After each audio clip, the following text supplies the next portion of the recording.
Kakalosh Boker Tov, we're going to continue with Daf Memhem Ud Aleph 45a1. And basically, we wanted to bring a proof to that which we said yesterday. We said that there's going to be a difference between Shitat Rabbi Shimon and Rabbi Yehuda, that according to Shitat Rabbi Shimon, he doesn't hold of Muktzeh. So according to him, right, we do not say the Yesod that since it was Muktzeh during the money that was there on the bed, during Min HaShlashot, since we don't say that, so therefore it's going to become how do you call it, permitted to, it's going to become permitted to move the bed afterwards. Okay, so it's very, very important. And then we said that the Shita of Rabbi Yehuda was that it's going to be Asur. One second. Somebody just asked me the code to get in.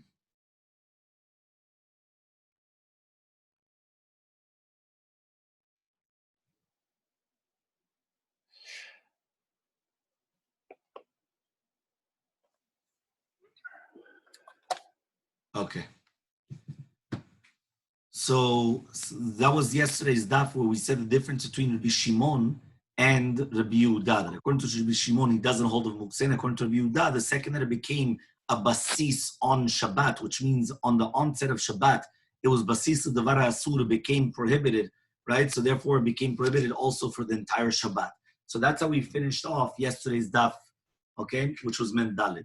So now we're continuing. We also said it was logical. Says Memhem Ud Aleph on the top. The Rav Rabbi Yehuda Sfirle, but Rav holds like Rabbi Yehuda. This is why. The Amar Rav, but Rav says, "Manichin ner agabedekel b'Shabbat, ve'manichin ner agabedekel b'Yom Tov." You're allowed to place a candle on top of a palm tree, right? Which was, again, we're talking about a lit candle. So you're allowed to place a lit candle on top of a palm tree on Shabbat, but you're not allowed to place it right on Yom Tov.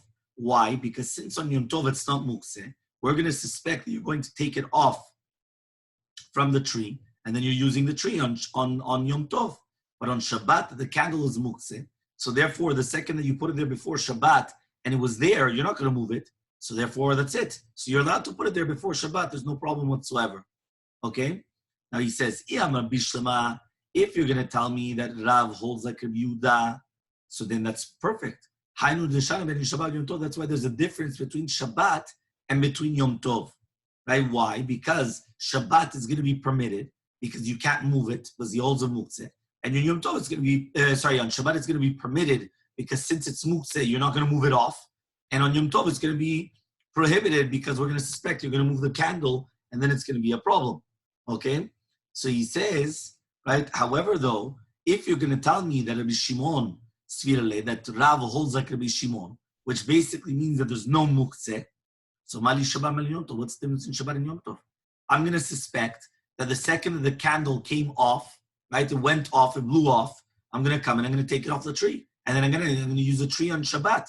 So what's the difference between Shabbat and Yom Tov? So obviously it has to be that Rav holds like Rabbi Yehuda, which prohibits Muktzeh, and not like Rabbi Shimon, which permits the Muktzeh. Okay? So says the Gemara, "V'Rav Rabbi Yehuda Sfirle." Are you really going to tell me that Rav holds like Rabbi Yehuda, that there is a concept of Muktzeh? He says, one second, how could it be? Okay? So we're on Memhem Ud Aleph, right? We're on 3 where we finished off yesterday. We're 2, 4, 6 lines down, 7 lines down. Okay? So it says, the Rav Rabbi Yehuda Sfirle. What? Rav holds like Rabbi Yehuda. You just wanted to tell me that Rav holds like Rabbi Yehuda that there is Muktzeh, and not like Rabbi Shimon that there's not Muktzeh. He says, how could that be? He says, V'aba mineh de Rav. They asked this question to Rav. Ma'u letaltule shraga de Chanukata mikame chabare b'Shabbata. Is it permitted to move, to be metaltel, the ner of Chanukah, the candle of Chanukah, because of the chaverim? Right? The chaverim is the name of a how do you call them? Like of a nation, okay? After, right, it already came off. Why? Because basically, these chaverim, they were a very cruel nation that they took over Bavel during that time. Habbarim. What? Is it not Habarim, Habbarim? Right, they're called the Chabbarim, but how do you What's it called? The violent people, very violent people, by the time in Babel. Right. So therefore, so because of that, you obviously want to take it off because you're afraid that they're going to hit you or they're going to, they're going to castigate you or whatever it is because you had the candles lit on Shabbat. Okay. So what happened? So what happened is the question is, are you allowed when the candle already turned off on Shabbat? Are you allowed to move the candles? Sorry, this is talking about Chanukah. Right? Are you allowed to move the candles of Chanukah that were lit on Shabbat after they turned off? Can you move them away because of these chabarim? So it says, V'amar lehu. So Rav comes and he tells you, Shapir Dami, it's permitted. Now, 1 second. If he says it's permitted, he's obviously not holding like Rav Yehuda.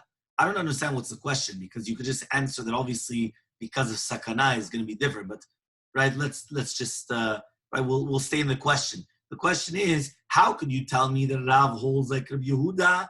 The mukse is a sur. Remember, the mukse that we're talking about is a sur, which means is that if it was on the onset of Shabbat during Mena Shvashot, during twilight, so then even though it turns off later on, it's still mukse because it was a basis of the asur. It became a base for something which is prohibited, and he doesn't hold like Rabbi Shimon, which permits it. He says, what about this case? Here he said it was permitted. So answers the Gemara what we said, which is going to be a very simple answer. Shatadachak shane. He says, no. It's shatadachak. It's time of extenuating circumstances. Meaning, in a normal scenario, it's completely different. You understand? Just like what we mentioned yesterday in the halachot to do with music. In a normal year, nobody's going to permit you to start listening to music during Sefirat HaOmer. We're in shatadachak. People are in lockdown. It's very important that a person should be b'simcha, should be happy. That's one of the first things that you need against any type of machalot or magifa, and against any type of a plague, you have to be happy. If chas v'shalom, if you're going to start being depressed or sad, it's bad news. So therefore, we don't want that a person is now going to be no music, no this, no that. He's going to be like this, locked up by themselves. They need their sanity. So just like we said, so it's shatadachak. Shatadachak means extenuating circumstances. There's a heter. So to here, because said Rav Kahana and Ravashi to Rav, Hachi ilchata. So what? This is halacha that you're allowed to do this? Amar lehu. He said, no. Kedai Rabbi Shimon mismoch ala b'shatadachak. No. We could rely upon shitat Rabbi Shimon that he says there's no mukse in shatadachak. Meaning in extenuating circumstances, we could paskin like Rabbi Shimon. Usually we're paskening like Rabbi Yehuda. You understand? But here we could paskin like Rabbi Shimon because it's shatadachak. It's a time of extenuating circumstances that we need to be lenient. So therefore, we don't want to get into trouble with these chabarim. They're going to come. They're cruel. They're going to start doing all these things. You understand? You have to be very, very careful. There was actually something very interesting. They sent out yesterday. They sent out all around from a doctor speaking about the importance of not going to tefillah b'tzibur now and not having private minyanim. So when the doctor was speaking about it, he brought down a beautiful story with the Tasha Rebbe. So he said that the Tasha Rebbe, when he was in the camps, he was in a work camp. He wasn't in the concentration camps. He was in one of these working camps. So he went and he told them, you guys have to go out, right, to work because that's your obligation. But I'm going to pray here for all of Klal Yisrael, right, by himself. He wasn't going to pray with the tzibur. And you guys also, you have to go out to work. So fine. So they went out to work. In the middle, they went and they realized that they did a head count and they were missing someone.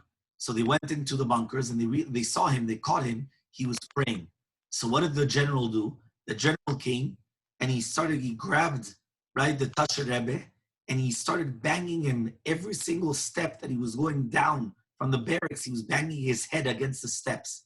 And he threw him on the floor, right? And then he went, right, and he took out a stick to beat him up, right? And when he picked up the stick to beat him up, he dropped.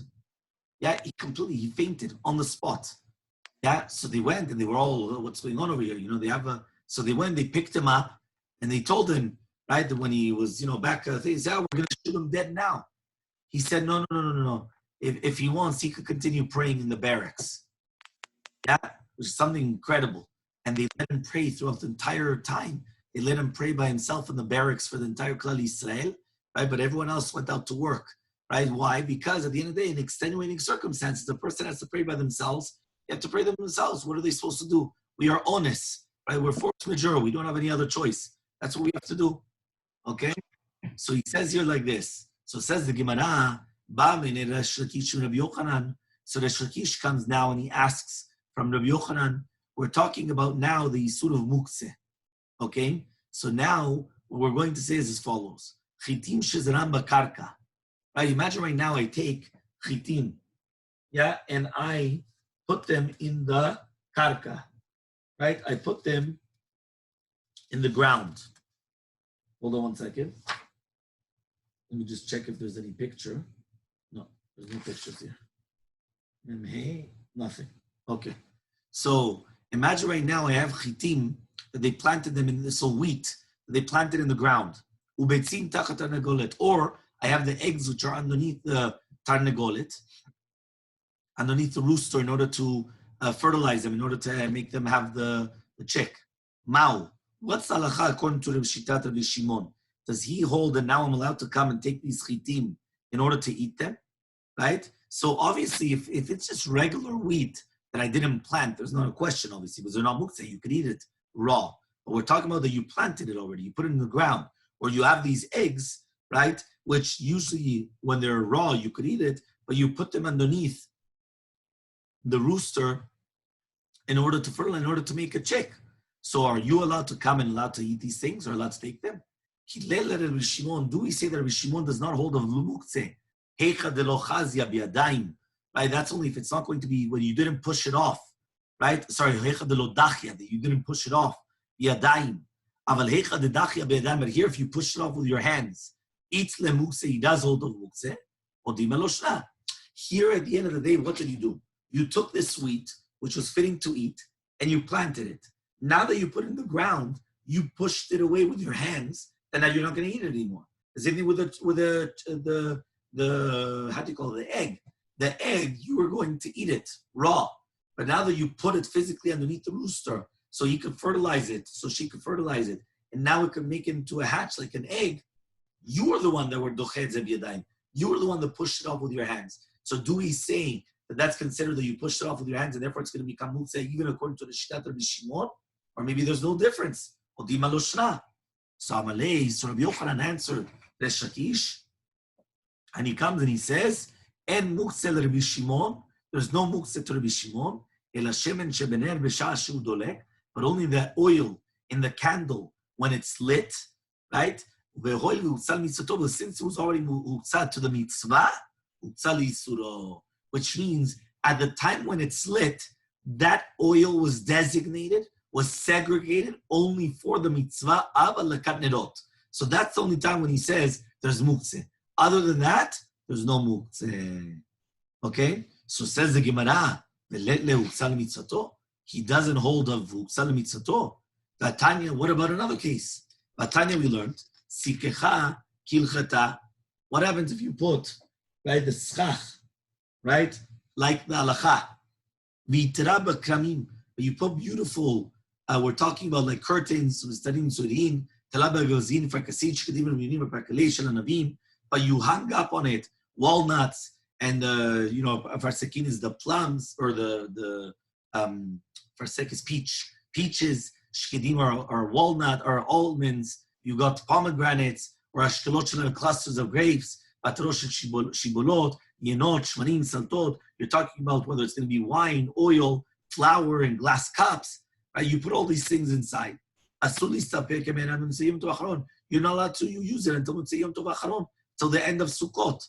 And if you did make a condition on it, so everything's according to the Tanai. So here you have the picture.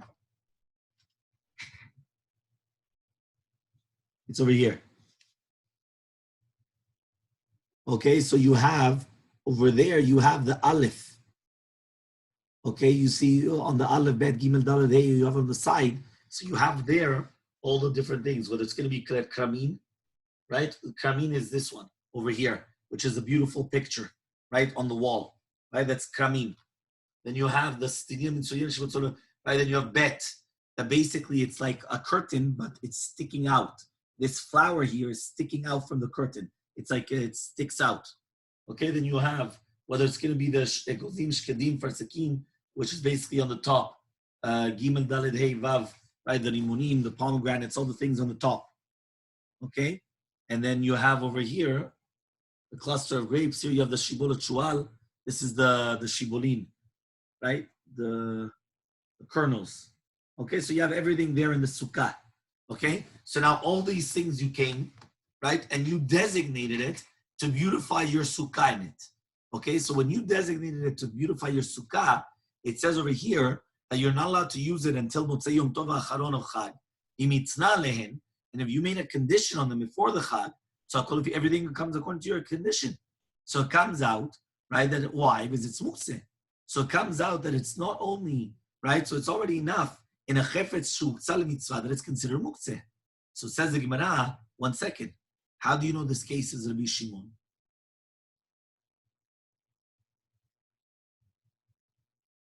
Right? How do you know this is Rabbi Shimon?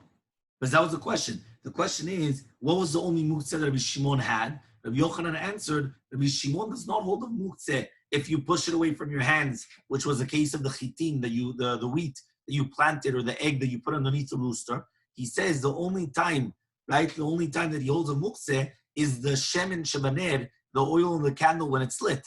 So he says, what about the sukkah? So says the Gemara, how do you know Shitat Rabbi Shimon? The Tani Rabbi Yochia bar Yosef, Hamed Rabbi Yochanan. The start of Rabbi Yochia bar Yosef, this braita in front of Rabbi Yochanan. En notlim etzim min sukkah b'yom tov. You're not allowed to take any type of etzim, right? So you're not allowed to take any type of etzim of wood from the sukkah on Yom Tov. Ela mina samuchla, but only something which is close to it. But here it says that the wood of the sukkot are prohibited to use because they're part of the sukkah. So therefore, if you're going to come and take it, it's soter, you're destroying the sukkah. So therefore, the only time you're allowed to is you're allowed to take from the things which are on the side. You're not actually take from the walls of the sukkah.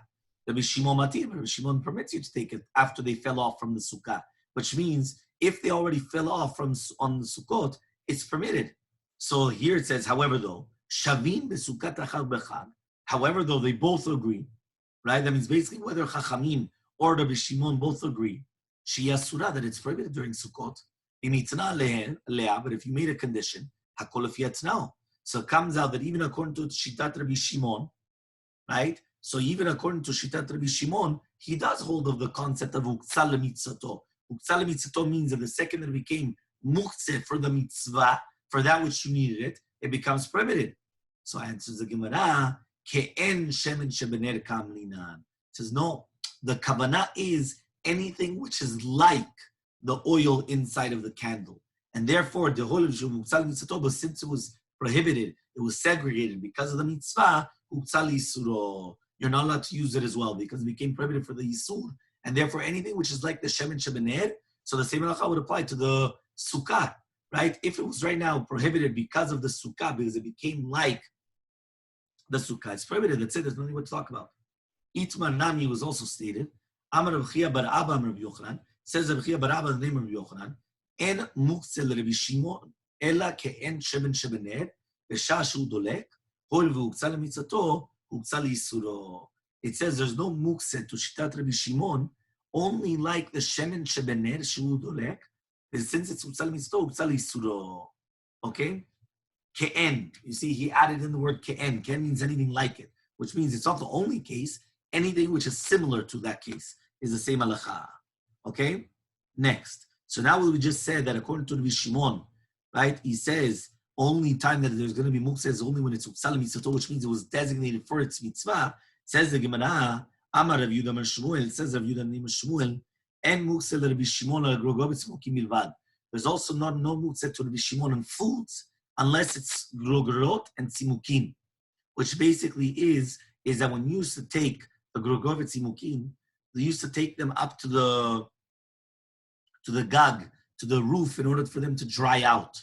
Okay, so these are like the raisins, right, or the figs, right? I think it was figs, no?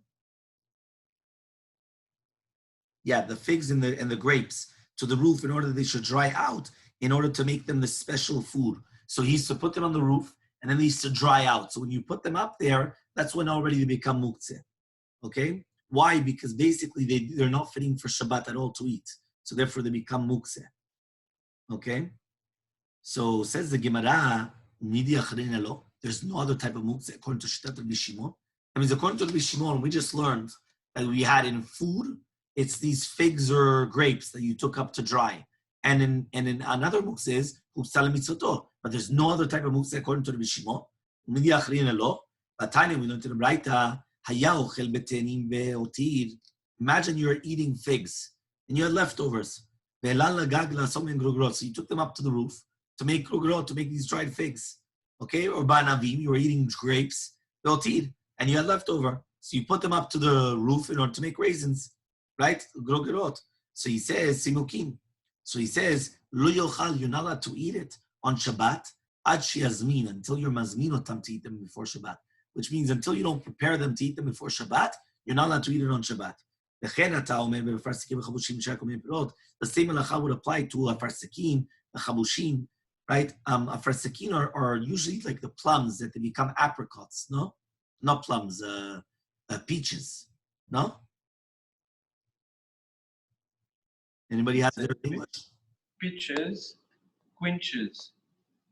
Yeah, chabushin are the quinches, but it's the peaches that you're trying to dry them up in order to make them into apricots. Yeah, dried apricots? Yeah? Yes. Okay.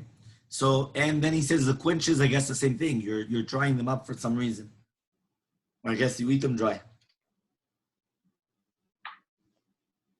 Okay.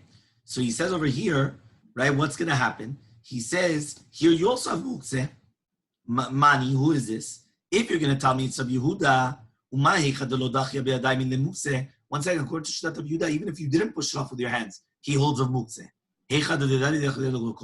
So if you did push it off with your hands, isn't it a kol sheken that there's going to be mukse? So who does this right have to be with? Like Rabbi Shimon. So you see from here that it's not only just the two foods which are becoming mukse, is only figs and grapes, that you're putting them on the roof to dry up. It's even this case as well, where you have quenches, you have a farsakin, right? Also, so says the Gemara, no.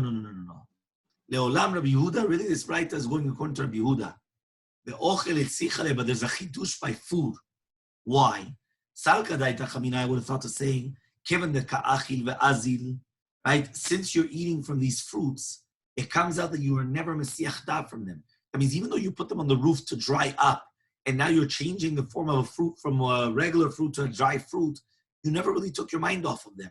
So therefore, lo by azmana, you don't need azmana. You just take it from the roof and you're allowed to eat it whenever you want. Kamash Malan comes to teach you that once you put them up to the roof, you segregate yourself from them, and then even according to Rabbi, according to Rabbi Yehuda, it's going to be mukse. But according to Rabbi Shimon, no. The only foods that are mukse are the figs and the grapes. The other things are not mukse. Next, Ba'amine Rabbi Shimon bar Rabbi meRebbi. So Rabbi Shimon, the son of Rabbi, asked from Rabbi, okay, Memhe Amud Bet, 45b. Patzile temara. We're talking about any type of patzile temara. So it says over here, which are tmarim. They're talking about dates, which are not, they do not grow on the tree. So you put in baskets of a dekel of palm tree, and that's where they finish to ripen. According to Rabbi Shimon, what's the halacha? Are you allowed to eat them when they're still like in a raw state before they ripen? Or maybe you hold that it's still mukse. So Amalei, Rebbe comes and he answers, the only mukse for Rabbi Shimon are grogovitz mukim, because they're not fitting to eat on Menesh Rashot, which means these dates, you could have always eaten them raw. So the fact that now they're still raw, you could still eat them on Shabbat. They're not ripened, but you could still eat them on Shabbat. But the grogovitz mukim, that you cannot eat them on the onset of Shabbat because they're not fitting to eat. Because the second that you take them up to dry out, they become not fitting to eat. And that's it. That's only muktzeh that you have. So says the Gemara, the Rebbe let le muktzeh. Because remember, this is Shitat Rebbe. So he was asking what? The Rebbe doesn't hold a muktzeh? Right? Because Rebbe comes and he answers in Shitat Rabbi Shimon. It's mashma that he holds like Rabbi Shimon. So he says, Vatran, we learned in the Mishnah, Beitza, Taf Mem Amud Aleph, En Mashkin, Veshochatin et Bariyot. you're not allowed to give to drink and to slaughter the midbariyot, the animals which are in the outside of the yishuv on Yom Tov. Why not? Because they don't have mind, meaning the owners do not have in mind to use it on Yom Tov. And therefore it's mukse on Shabbat, on Yom Tov. Aval, however, though, mashkin v'shochatin et baitiyot. But you could give them to drink to the ones which are the baitiyot. Remember, usually they always give to drink the animals before doing shechita. If I remember correctly, it's much easier afterwards to skin, and the meat is much redder. It's like much better for the animals, and therefore they give them a lot to drink beforehand. Right? I saw it myself even also in the slaughterhouse. They come and they start giving them to drink and everything. Okay? The Tanya, we learned in a Braita, Elu and midbariyot. What does it mean, midbariyot? The animals which belong in the desert, meaning outside of the yishuv. Kol sheyotzot b'Pesach, any animals that they go out in the spring, okay, and they start grazing in the swamps and everything, and then they come back in, but at the beginning, right, in Mar Cheshvan. So imagine, they go out now in Pesach, and they come back only in Mar Cheshvan. So they're outside in the deserts for I don't know how many months. What are baitiyot? What are animals which belong to the house? They go outside of the tchum of Shabbat, but they come back and they rest inside of the tchum. Meaning they'll never go that far out. They'll go out, but then they'll come back inside. Rebbe says, Elu ve'elu baitot. He said, no. Both of them are considered houses ones. Which are the midbariyot? Which are the ones that belong in the desert? Kol shero'ot ba'afar ve'en nichlaso liyishuv. The ones that they go out into the swamps and everything, and they don't come back in, never. Doesn't matter, not in the winter or the summer. They will never come back. They will always stay there. So those ones are considered the ones that belong in the deserts. Okay? So it comes out, though, that here it's coming out that according to Shitat Rebbe, he's holding that it's considered mukse. So that's like Rabbi Yehuda, because according to Rabbi Shimon, there's no mukse in these animals that are there outside. You didn't segregate yourself from them. You can use them whenever you want. So therefore, there's no mukse. But according to Rabbi Yehuda, they are mukse. So if Rebbe now in Masechet Beitza is telling you that you cannot slaughter these animals on Yom Tov, why not? Why can't I slaughter these on Yom Tov? So says the Gemara, Ibailehu. So we're going to now ask the following question. Sorry, right? So we're going to ask, we're going to answer. This is answering the question about Rebbe, that how could Rebbe hold like Rabbi Shimon, he holds like Rabbi Yehuda? So answers the Gemara, if you can answer, no, he said, no. These animals that they never come into the yishuv, they're also like Govitzimukim. That means even according to Rabbi Shimon, they're muktzeh. He says why? Because right, he says there's torach rav, there's a lot of tircha, there's a lot of work and toil to bring them back into the city. So the fact that there's a lot of tircha to bring them back in the city, that's why also they're muktzeh even according to Shitat Rabbi Shimon. If you want, you can answer another answer. This is according to the Shita of Rabbi Shimon, which means Rebbe, when Rabbi Shimon ben Rebbe came and he asked his father about the tamarim, that they're not ripened, that they get ripened in the baskets, and then he said, according to Shitat Rabbi Shimon, he brought you down Shitat Rabbi Shimon, but he himself doesn't hold a Rabbi Shimon. He himself holds like Rabbi Yehuda, but he was teaching you Shitat Rabbi Shimon. He doesn't hold like Rabbi Shimon. If you want, you can answer another answer, a third answer, that Divrei Rabbanan Kamalu, right? That in the Gemara there with the Gemara in Beitzah, he was explaining Shitat Chachamim, which means he said like this: Ledidi, according to me, that I hold like Rabbi Shimon, let li mukse klal. I don't hold a mukse, and therefore you could slaughter whichever animals that you want. But according to you, you will agree that if they do go out on Pesach and they come back in, right, that they're not considered mukse.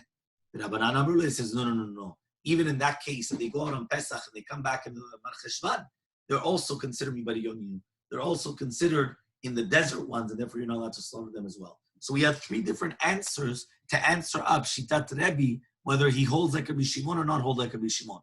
First answer is that he holds like Rabbi Shimon, but even Rabbi Shimon agrees that this is like Kogovit Simukim, because since it's in the desert, it's very, very far away. It's very difficult to bring the animals in. So they're like Kogovit Simukim, and therefore it's prohibited to slaughter them on Yom Tov. Second answer is that really Behemet, he told you Shitat Rabbi Shimon, but he himself holds like Rabbi Yehuda. So therefore, in Beitzah, he holds like Rabbi Yehuda, and that's what he told you, that you're not to do Shechita on these animals in Yom Tov. But he told you Shitat Rabbi Shimon, but he doesn't hold like Rabbi Shimon. Third answer is that even in Beitzah, he holds like Rabbi Shimon that it's permitted. But he was talking to Shitat Chachamim. He says, according to me, I don't hold a muktzeh, so I'm allowed to slaughter them, no problem. But according to you, Chachamim, that you hold a muktzeh, at least agree to me that these animals, that they go out on Pesach and come back in Mer Cheshvan, are not considered muktzeh. So they can say, no, these are considered mibariyot, and therefore it's also considered muktzeh. Okay, so 3 different answers. Clear until here? Yes. Okay, perfect. So says the Gemara, Amar Rabbi Yochanan Rabbi Yochanan, says Rabbi Yochanan name Rabbi Yochanan, Amru, they said though in the yeshiva, halacha is like Rabbi Shimon and muktzeh. Because we paskin like Rabbi Shimon and muktzeh, which for us makes our lives much easier, obviously. Because remember, Rabbi Shimon was much more lenient in all of Yichud muktzeh. If not, there will be a lot more things which are prohibited on Shabbat. Okay? So says the Gemara, Umiyam Rabbi Yochanan Hachi? Does Rabbi Yochanan actually say that? The halacha is like Rabbi Shimon and muktzeh? Says why? Right? There was a Saba, right? That his name was from Kruya, that he was from a place called Kruya. Or some say that he was from, right, a place called Seruya. Right? Interesting if the last name came from there, Seruya. Right? Rabbi Yochanan. So they went, there was some Zaken, whether it's from Keruya or Seruya, that he asked Rabbi Yochanan, Kinash el Tarnegolet. When we're talking about a ken, a nest of a tarnegolet. Are you allowed to carry it on Shabbat? Amalei, he went and he told him, Kluma suila tarnegolim. Says, 1 second. What's the only way you could use it? It's only made for tarnegolim. It's only made for the roosters. What are you going to do it? So since it's only made for the roosters, it's prohibited. It's muktzeh. So it comes out that Rabbi Yochanan is going like Rabbi Yehuda, not like Rabbi Shimon. So says the Gemara, no. Hachama eskina, and here we're talking about the Yidbe Efroach net.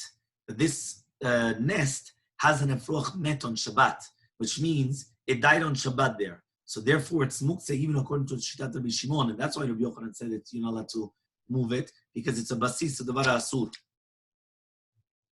Okay, because it says here an efroach met is not fitting for a human being to eat it because there was no shchita done to it.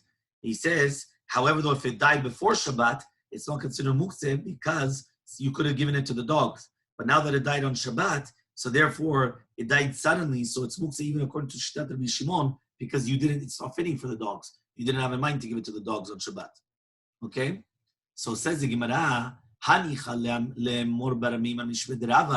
this is good according to Mor Bar Meimar and Nim Rava, that he says that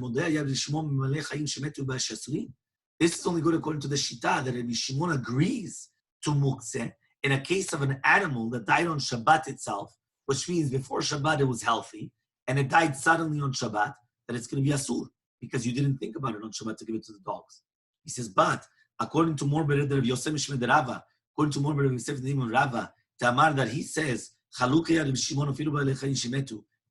was arguing on even on animals, that they died, shemutarin, that they're going to be permitted, so then what's going on exactly? You understand? How could it be? Because according to this Shita, according to Rabbi Shimon, he doesn't hold a muktzeh. So again, the question is, if Rabbi Shimon doesn't hold in this case muktzeh according to the Shita, so why did Rabbi Yochanan say that it's asur? It should be permitted. Answers the Gemara, with what are we dealing with? We're talking about that there has an egg there, right? Which is a nolad. An egg is an isur of muktzeh because of nolad. Nolad, Rabbi Shimon holds of nolad. Nolad means something which was born on Shabbat. It wasn't here before Shabbat. So since it wasn't here before Shabbat, it's also ur muktzeh, according to Shitat Rabbi Shimon. So the Gemara asks on this, the Hamar of Nachman says of Nachman, Mandi lemuktzeh lenolad. Le lemuktzeh lenolad. He says, 1 second, how could that be? Why? Because the Gemara says, Rav Nachman says, the Mandamar that holds of muktzeh, which is of Yehuda, he holds of nolad. And according to the Mandamar that doesn't hold of muktzeh, which is Rabbi Shimon, doesn't hold of nolad. So how can you tell me that here we're trying to answer that it's nolad because it was a chick that was born, an egg that was laid on Shabbat? That's not muktzeh. So answers the Gemara, no. It's betzat efruach. You have a betzat that has an efruach and it still didn't open it up. So that's why it's muktzeh according to everybody. And that's why Rabbi Yochanan didn't permit moving the nest, because it's basisa de varasu. Okay? And that's how we finish until there. So Kiata Rabbi Yitzhak bar Yosef, when Rabbi Yitzhak bar Yosef came and he said, Amar Rabbi Yochanan, he said in the name of, remember that he's coming from Eretz Yisrael to Bavel. Because Rabbi Yochanan was in Eretz Yisrael. Okay, the Shakish and Rabbi Yochanan were in Eretz Yisrael. So they went and they said in the name of Rabbi Yochanan, Halacha zek Rabbi Yehuda. Rabbi Yoshua ben Levi Amar, Halacha zek Rabbi Shimon. So Amar Rabbi Yosef says, Hainu dam Rabbi Yochanan Amru, that they said Halacha zek Rabbi Shimon. But he himself does not actually hold of it. Which means they said Halacha zek Rabbi Shimon, but they themselves, right, does not actually hold of it. So Amalei Abai Rabbi Yosef says Abai to Rabbi Yosef, is it not logical to say that Rabbi Yochanan holds like Rabbi Yehuda? Why? There was a story. It says, Rabbi Yasi, Rabbi Abba, Rabbi Yasi, Rabbi Abba, min Haifa. Right? It comes here and it says, Rabbi Abba and Rabbi Yasi came to visit the house of Rabbi Abba. Rabbi Abba min Haifa. I didn't understand it was the same name twice. Right? It was right. So Rabbi Abba and Rabbi Yasi came to visit Rabbi Abba from Haifa, right, on Shabbat. Benafal minarta glima, and a menorah fell on the glima of Rabbi Yasi. Right? That means it fell on it. Velotil tela, and he didn't take it off. Why? Because of mukse. So imagine you had this candelabra, right, or whatever it was that fell on top of it, right, and he didn't move it. My tama, what's the reasoning? Lamishum Rabbi Yasi tamid Rabbi Yochanan. Wasn't it because Rabbi Yasi was a talmid of Rabbi Yochanan? And Rabbi Yochanan holds like Rabbi Yehuda, that he holds a mukse, and therefore the menorah is mukse even after it turned off on Shabbat. Which means even after this candle turned off, it's still mukse. So the fact that it fell on his clothing, he didn't touch it anymore. That's it. Why? Mukse, he holds like his rabbi, Rabbi Yochanan, and Rabbi Yochanan holds like Rabbi Yehuda. So says the Gemara, no. Amar le menarta kamarta, you talking about a menorah? Menarta shane, menorah is different. The Amar Rabbi Yacha bar Chanina Amar Rabbi Yasi, says Rabbi Yacha bar Chanina, name Rabbi Yasi, Horar Reshakish betzidon, Reshakish paskin in Sidon, menorah nitele biyado achat, when you have a menorah, which is going to be carried in one hand. I thought I had a picture here, but I don't. Okay, when you have a menorah, which is carried, right, in one hand, which means it's a very light candelabra, mutal taltela, you're allowed to carry it on Shabbat. If it was two hands, asur taltela, you're not allowed to carry it on Shabbat. Okay, he wanted to say is that, okay, we're going to bring down the machloket exactly. Is it to do with muktzeh or is it because it's too heavy or whatever it is? Rabbi Yochanan says, En lanu ela bener, ki Rabbi Shimon. That's only we pass like ner in Rabbi Shimon. Aval menorah, ben itel biyado cha, ben itel biyashte yadav, asul taltela. Rabbi Yochanan is more stringent than Resh Lakish, and he says, whether you carry it with one hand or two hands, a menorah you can never carry on Shabbat. So because of that, that's why it's prohibited. Okay? So therefore, you can't bring me a proof that Rabbi Yasi didn't carry the menorah because he holds like Rabbi Yochanan. Rabbi Yochanan holds like Rabbi Yehuda. It's a different halacha. The time am I. So what's the reasoning, Bemet? Why not? Why can't they carry a menorah? So Rabbi said, which means anything which you're going to come and you're going to be kovea makom, you're going to designate a certain place because of it, and you never move it, that's considered muktzeh. And therefore, once it's muktzeh, that's it. And there's a whole question, by the way, even in the halacha l'maaseh. For example, a fridge is a muktzeh. Why? Not the opening the door of the fridge, I mean moving the fridge. Or for example, a picture frame. When was the last time you carried a picture frame? You understand? So therefore, because of all these things, it comes out that he comes and he says that it's muktzeh according to this shita because you don't move it. Anything which you designate a place to it and you don't move it is considered muktzeh. Okay? So Amalei Abai Rav Yosef says Abai to Rav Yosef, Pare kilat chatanim, ta'adam kovea lo makom. What about kilat chatanim? Kilat chatanim, a person is kovea lo makom. Ve'amar Shmuel mishum Rabbi Chia, and says Shmuel in the name of Rabbi Chia, kilat chatanim, right? Mutal nitota, mutal furka b'Shabbat. You're allowed to take it down and put it back up on Shabbat. So I'll show you the picture. this is the kilat chatanim. Okay? It's basically the canopy for the bride and groom. So bride and groom, when they get married, that's what they used to make for them. It was like, like it was much more, I don't know if you want to call it homey or romantic, right? They used to have it all enclosed, right? I think even nowadays they have some of those things. Not that small, obviously, but they still have these type of things that they put them on the bed like a canopy, or I don't know how you call it in English. Tent. Why? It's actually called a tent? No, canopy. A canopy. I think it's a canopy in English. That's what I remember. Right, but basically, it's like, again, it's like cozy. It's called kilat chatanim. Right? It was designated for the chatanim, right? The good old years. Yeah, so he said, so what happened is that a canopy, you're allowed to come and you're allowed to take it down and up on Shabbat. Okay? Now, obviously, okay, we're going to have to see what exactly is going on, because what's the problem? In a sense, so because here we're going to say that even though it's kavua makom, it's not considered muktzeh. And then we're going to obviously speak about what is permitted, what is prohibited, and so on and so forth.